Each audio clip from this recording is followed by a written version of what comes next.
آگے چل کر اگر ایران کے ساتھ کچھ ہوتا ہے تو یہ جو آپسی ہماری گروہ بندی میں لڑائی جھگڑے ہوتے ہیں یہ ایک سائڈ پر رکھ دیے جائیں گے. پاکستان تحریک انصاف کا بھی امتحان ہے. بھائی کی جو بات ہے وہ میرے حد تک ابھی بھی مجھے مشکل نظر آتی ہے.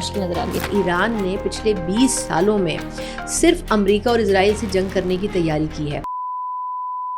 السلام علیکم ویورز، آپ دیکھ رہے ہیں آزاد سیاست. میں ہوں نوشین طارق. ویورز، آج ہم کچھ پاکستان کی جو پولیٹیکل سچویشن ہے اس کی انسائٹس پہ بات کریں گے کہ پاکستان میں کیا ہو رہا ہے. آلدو کہ پاکستان کی سچویشن پر بھی اب جیو پولیٹیکل کے اثرات جو ہیں وہ نمایاں ہو رہے ہیں. پاکستان میں بہت زیادہ اس چیز کی بحث ہو رہی ہے. پیٹرولیم مصنوعات، مہنگائی کی باتیں ہو رہی ہیں. اس کیوس میں اصل خبر کیا ہے اس پہ بات کریں گے. اس کے علاوہ جیو پولیٹکس میں جو ہیپننگز ہو رہی ہیں ان کو بھی ڈسکس کریں گے. اور اس کے لیے میرے ساتھ موجود ہوں گی سینئر صحافی تجزیہ کا ثنا مرزا صاحبہ. السلام علیکم. وعلیکم السلام. کیا حال ہے آپ کے؟ اللہ کا شکر. اچھا، پہلے شروع کرتے ہیں پاکستان سے. ویسے تو کل جو ہے وہ ان کیمرہ بریفنگ وزیر اعظم کی طرف سے دی گئی، یعنی پاکستان پر بھی اس جنگ سے جیو پولیٹیکل جو سچویشن اس کے امپیکٹس محسوس ہونا شروع ہو گئے ہیں نا سنا. بہت زیادہ جو ہے وہ کیوس ہے. آئل ریزرو مہینے کے رہ گئے ہیں، یہ ہے مہنگائی ہونے کے خدشات ہیں، کیوٹک ہے ہماری عوام اس جنگ کو لے کر. ان کیمرہ بریفنگ تو دی گئی، اس میں اپوزیشن شریک نہیں. جس میں مولانا فضل الرحمان نے کہا کہ پارلیمنٹ میں جو ہے وہ بریفنگ دی جائے تاکہ عوام بھی اس میں اس سچویشن کو یا اس تجویز کو آپ کیسے دیکھتی ہیں، کیا کرنا چاہیے حکومت کو؟ اچھا، آپ کے کوشچن میں 2-3 بڑی انٹرسٹنگ پوائنٹس ہیں مولانا کے اوپر، مجھے ضرور یاد دلائے گا. میں نے آپ سے بڑی انٹرسٹنگ چیز شیئر کرنی ہے. یہ جو اسپیکٹ ہے بریفنگ کا، یہ اس لیے بڑی ضروری تھی کیونکہ ایران کے حوالے سے ایک ایسا سینسیٹیو ایلیمنٹ موجود ہے. آپ دیکھ سکتے ہیں کہ پاکستان میں بھی ایسے مسائل ہمیں درپیش ہیں جس کے اوپر بات کرنی ذرا مشکل ہے. لیکن یہ ہے مسئلہ ہے کہ خامنہئی صاحب کی شہادت کے بعد ایک ریئیکشن آیا جو کہ اس طرح پاکستان کے اندر نہیں آنا چاہیے تھا کیونکہ پاکستان کا تو اس میں کوئی قصور نہیں تھا، لیکن وہ ریئیکشن آیا. اس میں ایک سمپتھی کا جو ایلیمنٹ ہے وہ جو ہم دیکھ رہے ہیں وہ بڑا ایک مثبت ہے. یعنی وہ لوگ بھی جو کہ ایران کے ناقد رہے ہوں گے وہ بھی ان کی سپورٹ میں کھڑے ہیں کہ یہ زیادتی ہوئی ہے. اس کی مثال دیتی ہوں مولانا فضل الرحمان صاحب، اور ایک اپنے مکتبہ فکر سے تعلق رکھتے ہیں، لیکن ہم نے ان کی بھی تصاویر دیکھی کہ وہ ایرانی سفارت خانے گئے اور انہوں نے اظہار تعزیت کیا، جو کہ لوگوں کے خیال میں ایک بہت بڑی ڈیولپمنٹ ہے پاکستان کے پولیٹیکل سینیریو میں، کیونکہ کبھی ایکسپیکٹ نہیں کیا جا سکتا تھا. لیکن اگر مولانا صاحب جیسی شخصیت ایران کے ساتھ جو کچھ ہو رہا ہے اس میں ان کے ساتھ کھڑی ہے تو پھر اس کا مطلب یہ ہے کہ دو مختلف مکاتب فکر کے جو لوگ ہیں یا مسلک ہیں یا گروہ ہیں وہ اس کرٹیکل ایشو کے اوپر ایک پیج کے اوپر ہیں کہ آپ کے ساتھ زیادتی ہوئی ہے اور یہ زیادتی نہیں ہونی چاہیے تھی. تو میرا خیال یہ ہے کہ ابھی تو یہ ایک معمولی سی خبر بن کے گزر گیا، لیکن آگے چل کر اگر ایران کے ساتھ کچھ ہوتا ہے تو یہ جو آپسی ہماری گروہ بندی میں لڑائی جھگڑے ہوتے ہیں یہ ایک سائڈ پر رکھ دیے جائیں گے اور ایران کے لیے ہمارے ہاں جو لوگ ہیں وہ ایک پیج پر کھڑے بھی ہوں گے اور بآواز بلند بھی وہ اسرائیل اور امریکہ کے خلاف بات بھی کریں گے. تو میرا خیال یہ ہے کہ اس حوالے سے یہ ڈیولپمنٹ ضرور ہے. باقی جہاں تک اپوزیشن کی بات ہے تو میرا خیال ہے کہ اپوزیشن کو اعتماد میں نہ لینے کا کوئی ایسا فرق اس لیے نہیں پڑے گا کہ اس سے پہلے جو امپورٹنٹ سچویشنز رہیں اس میں جب پرائم منسٹر صاحب نے کئی دفعہ ان کیمرہ بریفنگز کے لیے بلایا، ایون بھارت کے حوالے سے تو پی ٹی آئی شریک ہی نہیں ہوئی اس میں. سنا ہے کہ محمود خان چکزئی کو نے کہا آنے کو، لیکن وہ بہت سے لوگ یوٹیوبرز کے ڈر سے نہیں آئے کہ مجھے سوشل میڈیا پہ ہاتھوں نہ لیا جائے. بہت ابھی تو یہ تو آپ ریسنٹ بتا رہی ہیں، قومی مسئلہ ہے نا، ماضی کے جو ابھی کچھ عرصے پہلے کے ایشوز سے جو پاکستان سے جڑے تھے اس میں بھی اپوزیشن نہیں آتی تھی. تو اس لیے میرا خیال یہ ہے کہ ان کے آنے نہ آنے کا فیصلہ تو تب ان کو کرنا چاہیے جب وہ خود ذہنی طور پر تیار ہوں. ہاں یہ ضرور ہے کہ اگر تمام اپوزیشن اور گورنمنٹ مل کر کوئی زبان ہو کر کوئی بات کرتے ہیں تو اس کا امپیکٹ ضرور ہوگا. لیکن پاکستان کے حد تک ہوگا اوبویسلی. جو سینیریو بن چکا ہے اس میں پاکستان ابھی اس وقت تو انتہائی ہائی ٹیمپریچر میں کچھ نہیں کر سکتا. یہ جب تک اسی وقت افیکٹو ہوں گی تمام ایفرٹس جب تھوڑا سا انٹرنیشنل ٹیمپریچر جو ہے وہ کول ڈاؤن ہوگا. اچھا، خان صاحب کے حوالے سے ہم نے دیکھا کہ ہر عید سے پہلے نا شاید ان کے کارکنوں کو یا ان کے سپورٹرز کو ایک لالی پاپ دیا جاتا ہے. لیکن بڑے جو سینئرز اور سنجیدہ لوگ ہیں جیسے لائک سلمان صفدر صاحب، انہوں نے ابھی پریس بریفنگ میں کہے تھے، میں سن رہی تھی کہ وہ گارنٹی دے رہے ہیں کہ عید کے بعد خان صاحب جیل سے باہر ہوں گے. ایک کیس رہ گیا، جبکہ توشخانہ کیس 2 میں جو ہے وہ ان کی غیر معینہ مدت تک کے لیے تو وہ ملتوی ہو گیا. مطلب ایسا بظاہر تو گراؤنڈ ریالٹی میں نظر نہیں آتا.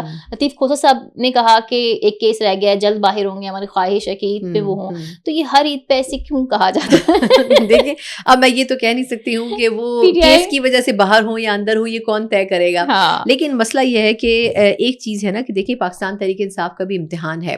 اگر وہ پاکستان کے مفاد کو مد نظر رکھتے ہوئے اپنی جو پالیٹکس ہے اس کے طریقہ کار اور اس کے قبلے کو ٹھیک کر لیں تو پھر شاید خان صاحب کے جو کیسز ہیں وہ ڈیو پروسیس ہی ان کو آگے لے کے بڑھا جائے گا. ایک طرف آپ پاکستان کو برا بھلا بھی کہیں, پاکستان پر تنقید بھی کریں, پاکستان کے اداروں کو, شخصیات کو, حکومتوں کو تنقید کا نشانہ بنائیں, پھر آپ سسٹم کو ڈیریل کرنے کی بات کریں. ان تمام چیزوں کو اگر آپ لے کے چلیں گے تو پھر تو خان صاحب کا باہر آنا مشکل نظر آتا ہے. اور پھر یہ کہ خان صاحب کے چاہنے والے جو ان کے ارد گرد موجود ہیں وہ بھی ان کو ڈبونے میں پورا کردار ادا کر رہے ہیں. ایک طرف اگر خان صاحب کے ساتھ ایک واقعی ایک مطلب سافٹلی بھی ڈیل کرنے کی کوشش ہوتی ہے تو کوئی نہ کوئی ایسا قدم اٹھا دیا جاتا ہے پاکستان تحریک انصاف کی طرف سے جس میں معاملہ خراب ہو جاتا ہے. اب بظاہر تو ایسا لگتا ہے کہ ایک ہی کیس رہ گیا ہے, ان کے کچھ کیسز ابھی ریسنٹلی کچھ ہفتے پہلے بھی ختم کیے گئے ہیں, لیکن اب یہ ڈیپینڈ کرتا ہے پی ٹی آئی پہ کہ وہ کیسے رسپونڈ کرتی ہے. یہ جو آگے آنے والے دن ہے, اس وقت تو ہم یہ دیکھ رہے ہیں کہ انٹرنیشنل سینیریو اتنا پائل اپ ہو گیا ہے, اور اچھی چیز یہ ہے کہ پی ٹی آئی اس میں اپنی پالیٹکس نہیں کر رہی ہے ابھی تک. اگر آپ دیکھیں تو وہ بھی خاموش ہیں, وہ بھی اس وقت دیکھ رہے ہیں کہ سینیریو کیا ہے, بجائے اس کے کہ وہ یہ کہ ہم احتجاج کریں گے, ہم خان صاحب کی رہائی کے لیے یہ کریں گے وہ کریں گے. اس وقت وہ تھما ہوا ہے. اس کا مطلب یہ ہے کہ وہ بھی انڈرسٹینڈ کر رہے ہیں کہ اس وقت ملک اس کا متحمل نہیں ہو سکتا. تو آئی تھنک اگر تھوڑا سا وہ بھی صبر اور تحمل کا مظاہرہ کریں تو چیزیں ان کے لیے بہتر ہو سکتی ہیں. لیکن رہائی کی جو بات ہے وہ میرے حد تک ابھی بھی مجھے مشکل نظر آتی ہے. اچھا ثنا, اب آخر میں جو ہے تھوڑا سا جو پولیٹیکل سچویشن ہے اس کو تھوڑا سا تجزیہ کر لیتے ہیں. اس میں بہت ساری ڈیولپمنٹ ہے, کچھ چیزیں ایسی ہیں جسے ایسا لگ رہا ہے کہ جیسے یہ عالمی رہنما ہے ٹرمپ صاحب, بیانات کی حد تک جو باتیں کر رہے ہیں اس میں کچھ ایسی لگ رہا ہے کہ اس میں واقعی صداقت ہے کہ نہیں ہے. امریکہ کہتا ہے کہ وہ ایران کے بیلسٹک میزائل تباہ کرنے تک یہ آپریشن جاری رہے گا, یعنی اسے انڈیا یہ دیا جا رہا ہے کہ ابھی یہ جنگ 2-3 ہفتے اور چلے گی. جبکہ ایران یہ شو کرتا ہے کہ ان کے میزائلز تو زیر زمین ہیں اور وہیں سے فائر ہو رہے ہیں. کچھ تصویریں بھی ان کی آئی ہیں, اور ایران جو ہے وہ 500 امریکی فوجیوں کی ہلاکت کا بھی دعویٰ کرتا ہے. وہی نیبر کنٹریز پہ اس کے بیلسٹک میزائل جا بھی رہے ہیں امریکی اڈوں پر. یہ سچویشن بھی ہے. دوسری طرف کل ایک امپورٹنٹ ڈیولپمنٹ یہ بھی ہوئی کہ نیتن یاہو کا ایک بیان آیا کہ خفیہ مذاکرات کی ان کو کہیں بو آ رہی ہے امریکہ اور ایران کی طرف, کیونکہ اس کے امپیکٹس آنا شروع ہو گئے ہیں. آپ نے ہرمز کو انہوں نے بند کر دیا ہے, امریکہ کا بھی اس پہ سٹانس آ گیا ہے.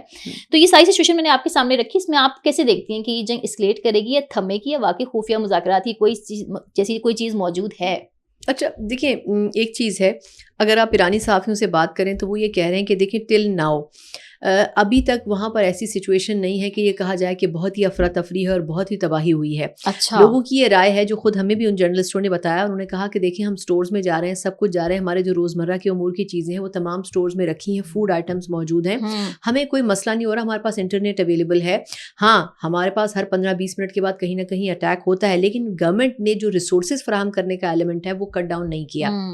پھر اگر آپ اس سچویشن کو انڈرسٹینڈ کرنے والے لوگوں سے بات کریں تو وہ یہ کہتے ہیں کہ دیکھیں ایران نے پچھلے 20 سالوں میں صرف امریکہ اور اسرائیل سے جنگ کرنے کی تیاری کی ہے. ان کو یہ پتا تھا کہ آج نہیں تو کل ہمارے اوپر حملہ ہونا ہے, اور انہوں نے 20-22 سال صرف اسی کے لیے اپنے آپ کو تیار کیا کہ اگر سچویشن خراب ہوتی ہے تو ہمیں کیا کرنا ہے.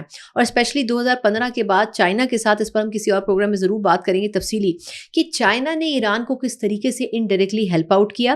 یہ جو میزائل ٹیکنالوجی جس میں اس وقت ایران جو ہے وہ اس نے اسرائیل کے کانوں سے دھواں نکال دیا ہے, یعنی کہ یہ کہا جا رہا ہے, بات بھی صحیح ہے کہ آپ نے ہمیں مس کیلکولیٹ کیا, آپ نے سمجھا تھا کہ ہم بڑا ترنے والا ثابت ہوں گے, لیکن ایکچولی ہوا نہیں. اگر آپ ہمیں خراب کریں گے تو ہم بھی کچھ نہ کچھ تو کر کے جائیں گے.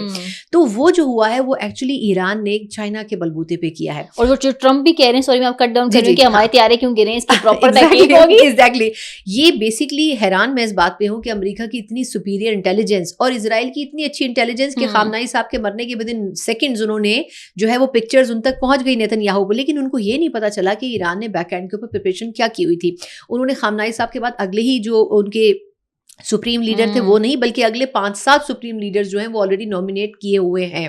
تو آئی تھنک اگر دیکھا جائے تو ایران کو یہ انڈرسٹینڈ کیا ہوا تھا ایران نے کہ آج نہیں تو کل یہ ہم نے اس سے گزرنا ہے. لیکن اب اس کی تیاری کتنی ہے اس کا اندازہ آپ ایران کے اندر بیٹھے ہوئے لوگوں سے جب بات کریں گے تو آپ کو خود ہو جائے گا. دوسری بات یہ ہے کہ اگر ایران کو نقصان پہنچ رہا ہے تو ایسا نہیں ہے کہ اسرائیل کے اوپر حملے نہیں ہو رہے, اسرائیل میں بھی اچھا خاصا نقصان پہنچ رہا ہے. اس وقت جو صرف سیف ہے وہ امریکہ ہے, لیکن امریکہ کو نقصان کہاں پہنچ رہا ہے, امریکہ کو اکانومی کے باعث نقصان پہنچ رہا ہے. امریکہ جس رفتار سے اپنا اکوپمنٹ یوز کر رہا ہے اس کے پر ویک کے حساب سے اربوں ڈالر جو ہیں وہ انویسٹ ہو رہے ہیں. ایک رف ایسٹیمیٹ کے مطابق کہا جا رہا ہے کہ اسرائیل کے ایک ہفتے میں $3 ارب کا اس کو نقصان ہو رہا ہے, اور امریکہ کا اس سے زیادہ ہے. تو دیکھا جائے تو ایران کا ان کے مقابلے میں اتنا نہیں, کیونکہ ایران ایک میزائل ٹیکنالوجی استعمال کر رہا ہے اور ٹارگیٹڈ کاروائیاں کر رہا ہے. اب یہ جو ہرمز کی پوائنٹ ہے اس میں یہ ہے کہ obviously ایران کے بارے میں یہ کہا جا رہا ہے کہ جو چائنا کے لیے جانے والا فیول ہے ایران نے ایک خاموشی کے ساتھ انڈرسٹینڈنگ کے تحت اس کو روکنے کا نہیں کہا، لیکن اس نے کہا کہ اس کے علاوہ جس ملک کا بھی تیل جس ملک کے لیے بھی جائے گا وہ اس کو جانے نہیں دے گا. اور آئی تھنک یہ جب ہوگا تو پھر middle eastern countries obviously fuel کے انکم پہ چلتے ہیں، تو یہ اب دیکھنا ہوگا کہ پھر مڈل ایسٹرن کنٹریز کیسے ریلائی کرتے ہیں. اور جس طرح روس کے صدر پیوٹن صاحب بھی فرما رہے ہیں کہ ہم بھی جو گیس دے رہے ہیں ہم ہو سکتا ہے یورپین کنٹریز کے لیے وہ روک لیں. اب وہ جنگ میں نہیں کود رہے ہیں لیکن انہوں نے بھی بازو مروڑنے کی پوری بات کی ہے اور وہ ایران کے فیور میں ہے. تو اگر روس اور چائنا ایران کے ساتھ خاموشی سے بھی کھڑے ہو جائیں تو پھر باقی ویسٹ کیا کرے گا؟ میرا خیال ہے یہ آنے والے دنوں میں بڑی دلچسپ سینیریو بنے گا. Thank you very much. Thank you so much.